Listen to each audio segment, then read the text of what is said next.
I think, you know, like the challenges I face now are not dissimilar to the challenges I faced when I was a young mum at 16. And it's more about being underestimated and pigeonholed. And I think my class and my gender both hold that against me in society.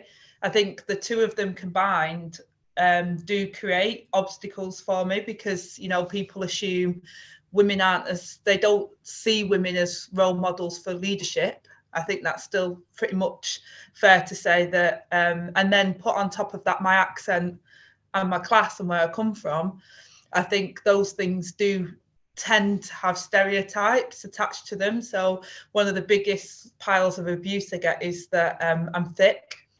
I'm obviously not thick, because if I was thick, I wouldn't have got to where I am in the speed that I've got to. So if I'm thick, I'm not doing bad for a thick person, am I? So, but I do think that the way I speak and my background and my gender means that all of those things are not natural homes for people to automatically assume is a position of leadership and power.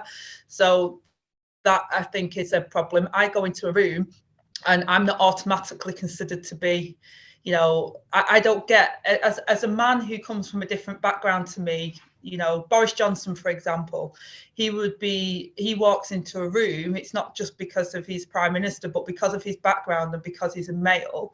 I think that people automatically give him some credibility as he walks in a room, whereas me, I have to earn that respect to be in the role almost. So you don't get that in the bank. When you walk in, you've got to prove your worth.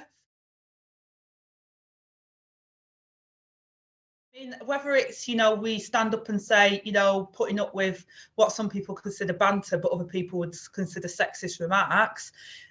Every woman that calls out even the little things, or, you know, breaks down the barriers by creating the network to support each other. I call it, you know, the sisterhood for me is about encouraging and supporting other women.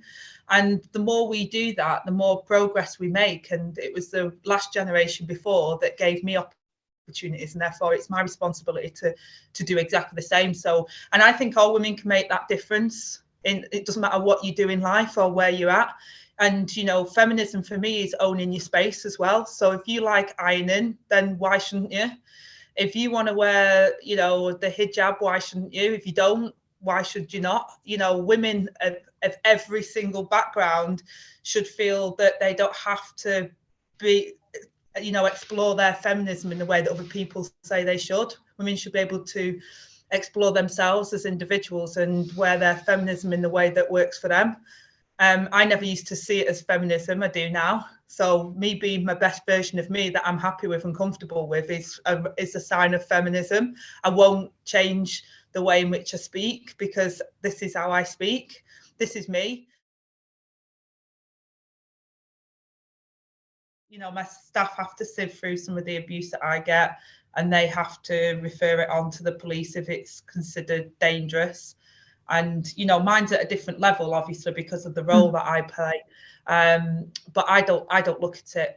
I just choose not to look at it anymore. So you can, you know, if you think you're abusing me online, you're not getting anywhere near me, because I choose not to look at it. Because I just think that, yeah, it can infect your mind. But there again, that's what I'm saying. Young people use it as a form of communication, and why shouldn't they? I mean, I choose not to look at it, and I choose not to use social media as a means of communicating with my friends and family.